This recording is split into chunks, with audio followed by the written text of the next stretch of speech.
Hello दोस्तों, कैसे आप सभी लोग। मैं राहुल रघुवंशी स्वागत करता हूं एक बार फिर हमारे मेधावी यूट्यूब चैनल पर। आज मेरे साथ सजल सक्सेना सर हैं।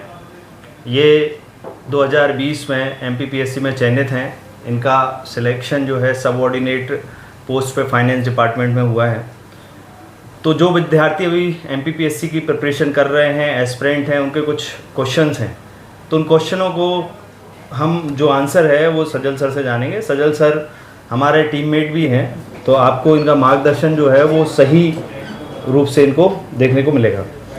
चलिए आज हम बात करते हैं सजल सर से। पहला क्वेश्चन, पहले तो सजल सर आप अपने बारे में बच्चों को बताइए कुछ। नमस्कार आप सभी को। जैसा कि सर ने बताया, मेरा नाम सजल सक्सेना है। मेरा ये एमपीपीएससी का पहला अटेम्प्ट था 2019 का। इसके बाद मेरा जो चयन हुआ है वो एमपीपीएससी 2020 में सबऑर्डिनेट अकाउंट सर्विस में हुआ है। इसके बाद अभी 2022 का भी मेरा मुख्य परीक्षा है। मैं आप सभी अभ्यर्थियों को कुछ जो इम्पोर्टेंट बातें हैं वो बताऊंगा। जहां तक कि हम देख रहे हैं अभी मुख्य परीक्षा भी है, 2021 की हुई है, 2022 की होने वाली है और 2019 के साक्षात्कार होने वाले हैं। तो कुछ चुनिंदा प्रश्न हैं जो कि बच्चों को बराबर लगते रहते हैं, तो हम उन पर बात करेंगे। सबसे पहले तो सर मैं आपसे 2019 की इंटरव्यू के बारे में पूछना चाहूँगा कि जो बच्चे इंटरव्यू देने वाले हैं इस बार, क्योंकि 20 का रिजल्ट पहले आ गया, 19 का रिजल्ट जो है अभी पेंडिंग है। आप भी 19 का इंटरव्यू दे रहे हो, 20 में आपने इंटरव्यू क्वालिफाई किया है, तो आपने क्या प्रिपरेशन की, कैसे आपने 20 का इंटरव्यू दिया, और आगे जो 19 में बच्चे हैं जो कि 1 तारीख को डेट आने वाला है 1 अगस्त को, तो उसमें वो क्या क्या किन चीज़ों का ध्यान रखें। तो सबसे पहले साक्षात्कार, पहली बात तो इंटरव्यू ये है कि हम खुद से मिलवाने की एक कला है साक्षात्कार, जिसमें हमें खुद के बारे में सबसे ज़्यादा जानना है। इसके लिए हमें अपने डेफ पे सबसे ज़्यादा काम करना है। ये कोई साक्षात्कार इतना नहीं है कि हमें बहुत ज़्यादा तैयारी करनी पड़े इसके लिए। इसमें हमें खुद पे काम करना है। खासकर हमें आसपास की चीज़ों के बारे में जानकारी होना चाहिए, जैसे करंट अफेयर्स, और साथ ही साथ हमारा जो डेफ है जिसमें हमारा सब्जेक्ट है, जिससे ग्रेजुएशन हुआ है, हमें उसके बारे में जानकारी होना चाहिए बेसिक। और साथ ही साथ हॉबीज़ हुआ, पेरेंट्स का ऑक्यूपेशंस हुआ, जनरली इन्हीं चीज़ों पर बात होती है वहाँ पर, और जनरल कन्वर्सेशन होती है। वो लोग बहुत ज़्यादा कोर्डियल होते हैं, बहुत ज़्यादा अच्छे लोग होते हैं, बहुत अच्छे क्वेश्चंस पूछते हैं।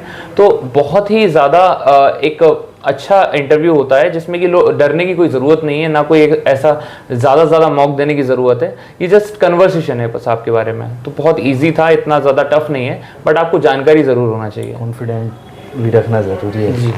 ठीक है, चलिए अगला एक 19 की तो ऑलमोस्ट बच्चे तैयारी कर ही रहे हैं, और मेरे ख्याल से न्यूज़पेपर वगैरह बच्चों को पढ़ते रहना चाहिए। दूसरा, एक जो सबसे बड़ी समस्या है कि अभी 2022 का एमपीपीएससी प्रीलिम्स का रिजल्ट आया, उसमें कुछ नए बच्चे एस्पिरेंट भी हैं। 19 वाले तो बहुत पुराने हो चुके हैं, उनको सब ज्ञान हो चुका है। तो 2022 वाले जो बच्चे हैं, जो नए एस्पिरेंट हैं, जो अभी अक्टूबर नवंबर में इंटरव्यू मेंस देने वाले हैं, तो ऐसे विद्यार्थी पहली बात तो वो अपने सिलेबस को कैसे कवर करें, क्या पढ़ें, क्या छोड़ें, और कैसे अपनी जो सिलेबस है उसको पूरा कंप्लीट करने की कोशिश करें। जिससे सबसे पहले तो एक चीज़ ये ध्यान रखना है, सभी एस्पिरेंट्स को जो नए या पुराने हैं, उनको एक सिलेबस की हार्ड कॉपी अपने सामने रखना है। मेंस का सिलेबस अपने सामने रखकर वो चीज़ें पढ़ना है जो चीज़ पूछी गई हैं। हम पिछले क्वेश्चंस पेपर देख रहे हैं बीपीएससी की, जिसमें कि उन्होंने सिलेबस के अंतर्गत ही क्वेश्चंस पूछे हैं। तो हमें ज़बरदस्ती की चीज़ें नहीं पढ़नी है, कोशिश करना है स्टिक टू द सिलेबस रहें हम जितनी कोशिश कर सकें। और आंसर राइटिंग रेगुलरली लगभग 3 मार्क्स के 5 क्वेश्चन, 5 मार्क्स के 3 क्वेश्चन, 11 मार्क्स के 2 क्वेश्चन, ऐसे करते करते रेगुलर प्रैक्टिस करेंगे। और हर हफ्ते में एक बार एक मॉक देना है। जितनी ज़्यादा आंसर राइटिंग प्रैक्टिस होगी उतना ही ज़्यादा बेहतर हम मेंस की तैयारी कर सकते हैं। इसमें क्या बच्चे पढ़ें और क्या सोर्स रखें, क्या छोड़ें, उनको पढ़ना कितना है और छोड़ना कितना है, और सोर्स क्या क्या रखें कि किन किन चीज़ों को पढ़ना है, ऑथेंटिकेट कौन सी बुक हैं, कौन सी किताबें हैं, कैसे मार्गदर्शन ले। वो अपनी जो पहली बार लर्नर बच्चा है, उसको ज़्यादा नॉलेज नहीं है, उसके पास ज़्यादा नोट्स नहीं है, तो वो अपनी तैयारी कैसे करें। इसके लिए सबसे पहले अगर एमपीपीएससी की तैयारी है तो जाहिर सी बात है मध्य प्रदेश बहुत ज़्यादा पूछा जाता है। आप एमपी के लिए किसी भी कोई एक ऑथेंटिक बुक पर रिलाय नहीं हो सकते। लगभग आपको 2 से 3 सोर्स लेने पड़ेंगे इसके लिए। और साथ ही साथ जो स्टैटिक सब्जेक्ट्स हैं, जो भी आपने रेफरेंस के लिए यूज़ किया है, फॉर एग्जांपल हिस्ट्री के लिए आपने आर.एस. शर्मा यूज़ किया है, तो हम नया पढ़ने की आवश्यकता नहीं, क्योंकि अक्टूबर में मेंस हैं। इसके लिए हम ज़्यादा से ज़्यादा कोशिश ये करेंगे कि क्लास नोट्स जो हैं हमारे पास, या जो भी पुराने सोर्सेस हैं, उससे हम सिलेबस के आधार पर सिनॉप्सिस बनाएं, और उन सिनॉप्सिस के बेसिस पर हम अपनी तैयारी शुरू करें और मैक्सिमम आंसर राइटिंग प्रैक्टिस करें। इससे बेहतर अक्टूबर तक, क्योंकि 3 महीने महीने ही बचे हैं, इतना ज़्यादा प्रिपरेशन का समय बचा नहीं है। अब बस प्रैक्टिस पे ध्यान देना है और हमें अपना जो कला है, जो आंसर लिखने की तरीका है, हम उसको तराशना है, बस अब यही बचा है। हाँ, मैं अगला क्वेश्चन मेरा वैसे यही था जो आपने बता दिया कि आंसर राइटिंग का कितना महत्व है सिलेक्शन में। आंसर राइटिंग बच्चे को कितना करना चाहिए, क्या वो रोज़ प्रैक्टिस करे, क्या टेस्ट सीरीज अकेला दे, खुद से आंसर राइटिंग कैसे करे। कोई दूर बच्चा है जो भोपाल इंदौर शहर में नहीं है, वो कुछ छोटे शहर में है, तो वो अपनी आंसर राइटिंग कैसे करे, कैसे तैयारी करे। जैसा कि कहा जाता है कि ना कोई जगह से कोई फ़र्क नहीं पड़ता है, बच्चे किसी भी जगह पर हों, इससे कोई फ़र्क नहीं पड़ता है। इसके लिए सबसे इम्पोर्टेंट ये है कि बच्चे ज़्यादा इरेलेवेंट चीज़ें ना पढ़ें। बहुत सारे लोग मिसगाइड भी करते हैं, तो केवल अपने सिलेबस की सुने और जो चीज़ क्वेश्चंस विगत वर्षों में आए हैं केवल उनको फॉलो करें, उसी बेसिस पे अपनी तैयारी शुरू करें। और इसके लिए केवल जो चीज़ स्टैटिक सब्जेक्ट्स में हम देखते हैं, करंट अफेयर्स को ज़्यादा नहीं पढ़ना है, कुछ स्कीम्स, और इसके लिए सबसे बेस्ट है न्यूज़पेपर। आप रेगुलर न्यूज़पेपर अगर फॉलो कर रहे हैं 3 महीने से, तो सबसे बेस्ट करंट अफेयर्स है उसमें सारी गवर्नमेंट्स की योजनाएं हैं, जितनी भी काम चल रहे हैं, आपकी सारी तैयारी उसमें हो जाएगी। तो मुझे नहीं लगता है कि फालतू दूसरी चीज़ों पर इतना ज़्यादा रिलाय होना चाहिए। सबसे बेस्ट है न्यूज़पेपर्स और खासकर जो आपका स्टैटिक क्लास नोट्स हैं वो। एक सर जो क्वेश्चन रह गया कि सोर्स क्या रखे बच्चा, कोई शॉर्ट एंड स्वीट्स ऐसी बुक्स के या ऐसे सोर्स के नाम बताइए जो बच्चा पढ़े और ऑथेंटिकेट उसको सिलेबस उनमें मैक्सिमम मिल जाए। सर सबसे ज़्यादा इंपॉर्टेंट फाउंडेशनल बच्चों के लिए अगर मैं बात करूं तो NCERTs हैं, उनकी जिस्ट भी आ जाती है, मार्केट में अवेलेबल है, सबसे बेटर ऑथेंटिक सोर्स है वो। इसके अलावा अगर हम देख सकते हैं तो हिस्ट्री के लिए हम बुक्स देखते हैं जिसमें आर एस शर्मा है, विपिन चंद्रा है, सतीश चंद्रा है और स्पेक्ट्रम, हम इन बुक्स पे विश्वास कर सकते हैं और यही पढ़ते हैं। और लक्ष्मीकांत पॉलिटी के लिए है, और बाकी अदर सब्जेक्ट्स के लिए सोशलॉजी हैं जैसे, या फिर जो पब्लिक एडमिनिस्ट्रेशन, जो नए नए सब्जेक्ट्स ऐड हो रहे हैं, हम इनकी जो बुक्स हैं, जो कि लक्ष्मीकांत की पब्लिक एड की बुक है, उसमें हम पार्टिकुलर चैप्टर्स को लेके नोट्स बना सकते हैं, सबसे ऑथेंटिक सोर्स है वो भी। और साइंस के लिए सबसे बेटर है NCERT, और टेक्नोलॉजी के लिए जो भी करंट अफेयर्स के लिए मैगजीन्स आती हैं हम उससे कवर कर सकते हैं। और एथिक्स के लिए कोई एक खासा बुक नहीं है, जनरली आपको मिल जाएंगे, इंटरनेट पे सोर्सेज काफ़ी मिल जाते हैं। और जहाँ तक कि सारे लगभग सब्जेक्ट्स, ज्योग्राफी जो है, ज्योग्राफी आप माजिद हुसैन से कर सकते हैं या फिर GC लियोंग से आप वर्ल्ड ज्योग्राफी कर सकते हैं। तो ये सब जो है सोर्सेस हैं।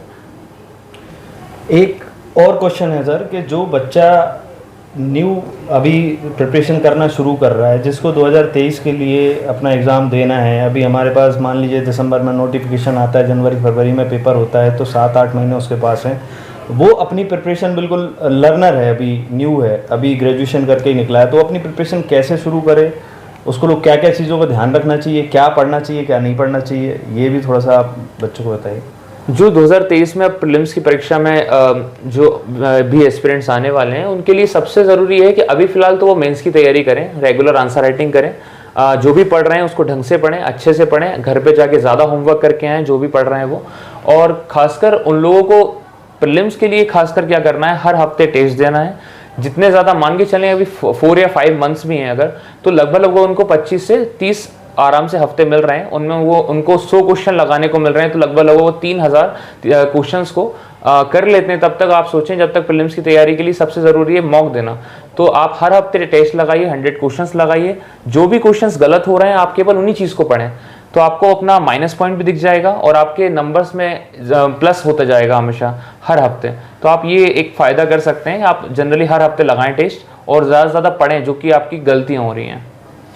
MPPSC प्रीलिम्स एग्ज़ाम जैसे इस बार भी आया था, कभी मॉडरेट एकदम नहीं आता है, कभी एकदम इजी आ जाता है, कभी हाई आ जाता है, तो अब बच्चा कैसे प्रिपरेशन करे, क्या करे कि उसको क्या डीप स्टडी करना चाहिए, क्या ऊपर से स्टडी करना चाहिए, ऊपर पढ़े या बहुत ज़्यादा डीप जाके पढ़े, तो क्या करे वो? सर इसके लिए सबसे ज़रूरी ये देखा जा रहा है, अभी जो पैटर्न आ रहा है कि वो अपने बेसिक या कोर जो चीज़ें हैं MPPSC वो उन्हीं पर टिका हुआ है।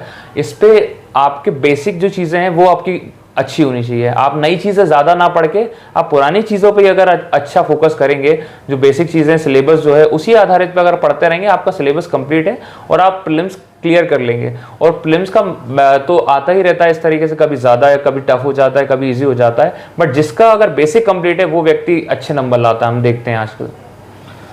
चलिए, बहुत अच्छा। बाकी किसी भी बच्चे को कोई और मार्गदर्शन चाहिए, कोई बात है तो सर से पूछ सकता है, कमेंट कर सकता है। सर का 2019 का इंटरव्यू है, तो आपको उसके लिए बहुत बहुत शुभकामनाएं। आपका इंटरव्यू बहुत अच्छा हो, अच्छी और भी आप आगे बढ़ें। बाकी 2020 तो आपका हो ही गया है, तो उसके लिए बहुत बहुत बधाई। Thank you. बाकी आपको इसी तरीके के सिलेक्टर्स लोगों से हम मिलाते रहेंगे। सो देखते रहिए हमारा channel. Thank you very much.